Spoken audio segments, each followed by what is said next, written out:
This video is to go over one of the most dumbest, idiotic, imbecilic, nonsensical stereotype of an INTJ. And that stereotype, the one that I believe causes the most questioning whether a person is an INTJ or not, is that an INTJ plans everything in their life. Just think about it. If we plan everything in our life, life would be boring as... And this is a stereotype that seems to span all across the internet. That if you don't plan, you're not an INTJ because INTJs plan.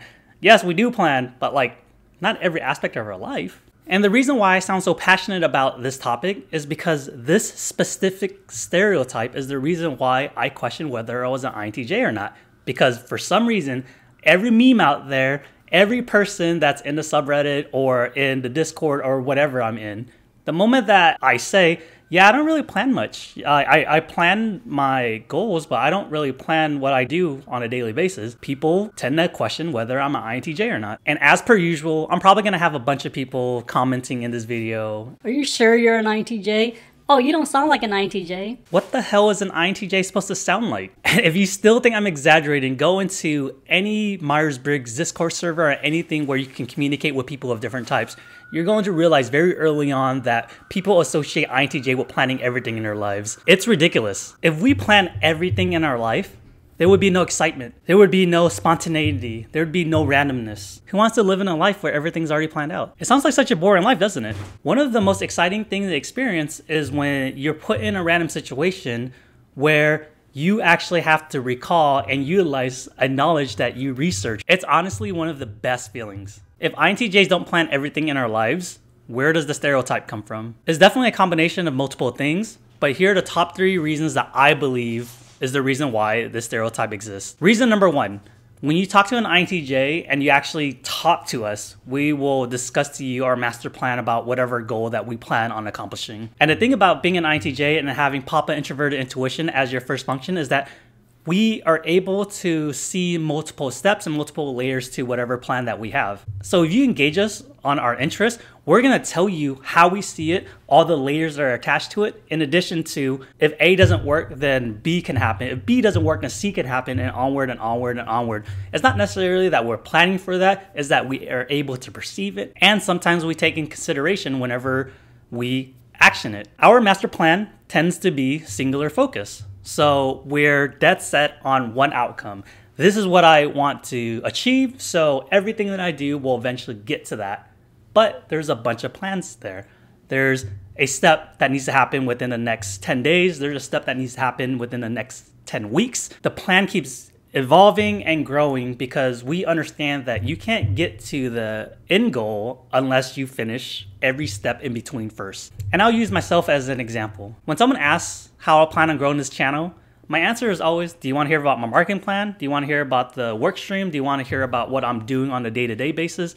There's a bunch of different ways to approach the goal that I have. But if someone asks what I'm having for dinner and I didn't shop the past few days, I have no idea. I don't really plan for dinner. I don't usually plan for weekends out or anything. Like, I forget to eat throughout the entire day, and then I'm hangry. And when I get hangry and I didn't shop previously and I don't have any food at home, sometimes it's hard to say, but I just sleep.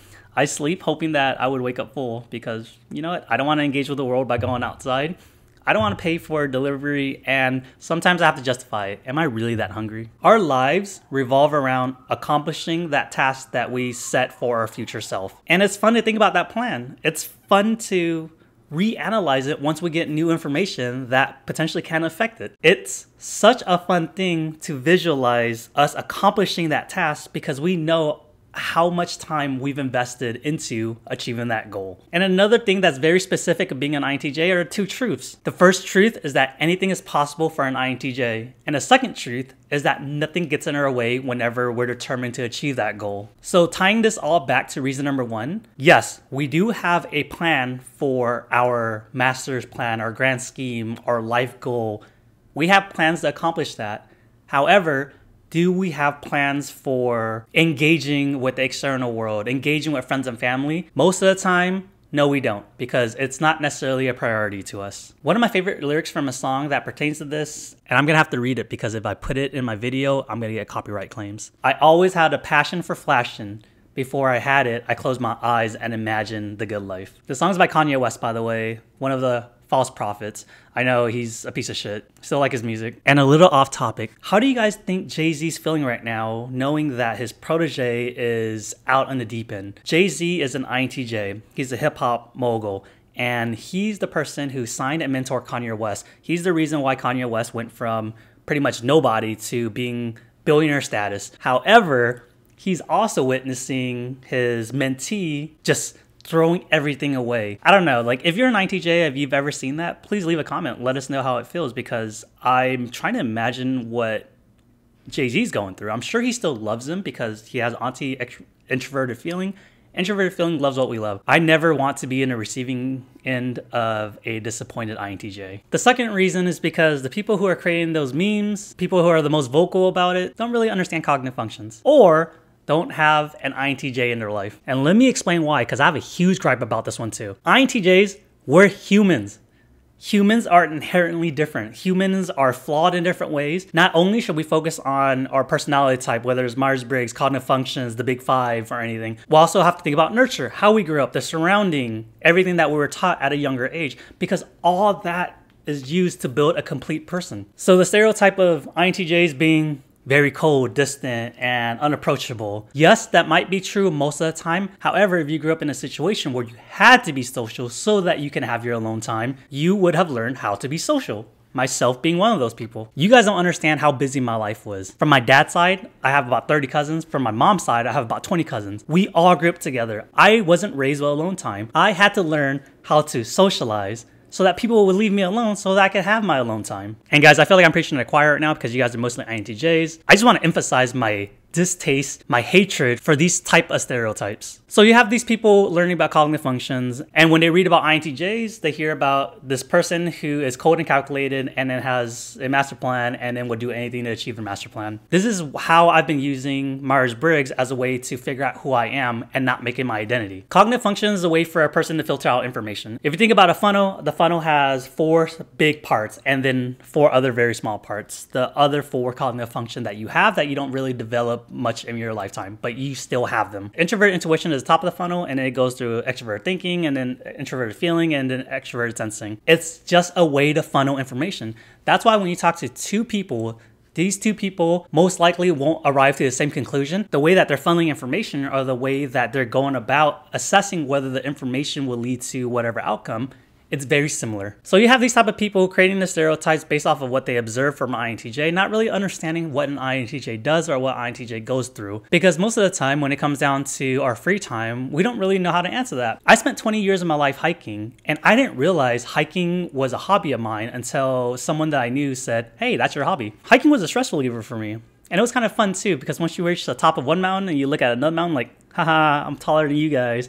But then you see another mountain and you think to yourself, I'm gonna climb you next, just you wait. To tie reason number 2 together, there are people out there that creates this type of stereotype because they're not really sure how an INTJ acts or why we act the way we do. And there are certain people who are mistyped as INTJs who think that, hey, we plan everything, so we must be cool. We're the mastermind. We're the villains. That continues to add on to that stereotype. And then there are the real INTJs where we're like, do we really plan everything? So it comes down to people not understanding us. Story of our lives, ain't it? The third reason is that when we do something, we always have to have a reason to do that. One of the most anxious situations you could put in an INTJ, and I'm in my 30s right now, and this still makes me anxious, is to make a plan where there's no plans. And this is different from planning to do nothing. So there's a plan where nothing has been figured out, as opposed to, okay, we figured everything else out. There's a 2-hour time span where you could do anything you want. 2 different things. INTJs subconsciously see our lives as multiple different goals that we have to accomplish. It's just the way we operate. When we think about the future, we think about the past, we think about all the accomplishments that we've ever accomplished most of the time. For an INTJ, time is the most important commodity. So doing something that doesn't improve something or fulfill some type of need that we have sounds like a waste of time. And I want to make sure everyone's aware that being social is an INTJ goal as well. So you go out if you feel like you need to be social. And there's a difference between going to a bar just because you're bored or going to a bar to check it out because they have Christmas lighting. The first one is, why am I going to a bar if we're just gonna sit there and do what we're doing at home. The second is, ooh, Christmas lights. It's also kind of funny too, because as an INTJ, time is such an important commodity that it is kind of embarrassing to say that we're not doing anything. Because if time is so important to us, why would we spend time doing nothing? Why shouldn't we spend our time doing whatever other people want us to do or what we're invited to? How does that make any sense? And I'm not sure how to answer that yet, just it does. Time is very important. Not doing anything is also very important. When engaging with other people and they ask me what I'm doing with my free time, even though I'm not doing anything, for some reason I'm very embarrassed to say that as my answer, that I wasn't doing anything. So depending on the situation or who I'm talking to, instead of saying that I wasn't doing anything, I tell them about the little things that I did do, that I was working on my goal or I was planning on my goal or doing something that has some type of productivity attached to it. I honestly don't know why I'm ashamed of it. But that also leads to the image that I must be spending my time adding value by working on whatever that I have planned. But most of the time we're just doing nothing, recharging, living life, lollygagging. I don't know. So what does this all mean? Do INTJs plan our lives or not? And the answer is yes and no. When it comes down to our career, our aspirations, our goals, yes, INTJs plan out extensively and way in the future of how we're going to accomplish those goals. And when it comes down to our experience with the world, like making plans, no, INTJs tend not to make those plans. A lot of times those plans are made by other types and then we just jot it down to make sure that we don't forget it. There are going to be times where INTJs make plans, such as go on vacation or checking out a new bar or a new restaurant or something. And there are also INTJs put in situations where they have to make plans, such as an INTJ parent. And I'm very confident in saying that if you're an INTJ, most of your plans weren't made by you. It was plans that you accepted because for some reason you're like, okay, hey, this is something I want to do, and it's made by someone else, maybe an extrovert or maybe someone who just wants to hang out with you. But if you're one of those INTJs that plans out every single little detail in your life, I'm not going to say you don't exist. What I'm going to say is that sounds very, very exhausting because we have baby extrovert sensing, and sometimes baby extrovert sensing just wants to engage with the world. And he says, F you, Papa NI, F you, Mama extroverted intuition, Auntie introverted feeling, let's go kick it. And they do. It's also okay to let loose from time to time. It's not going to kill you unless you're in a situation that will kill you. Then you probably shouldn't do that. So INTJs plan out certain things in our life and don't plan out other things in our life. And that's the beauty of it. Because we're human and there are other people out there, let them do the planning. Just enjoy the ride. Life is very short. Just enjoy it. All right, that's all for this video. As always, thanks for watching this video. Bye.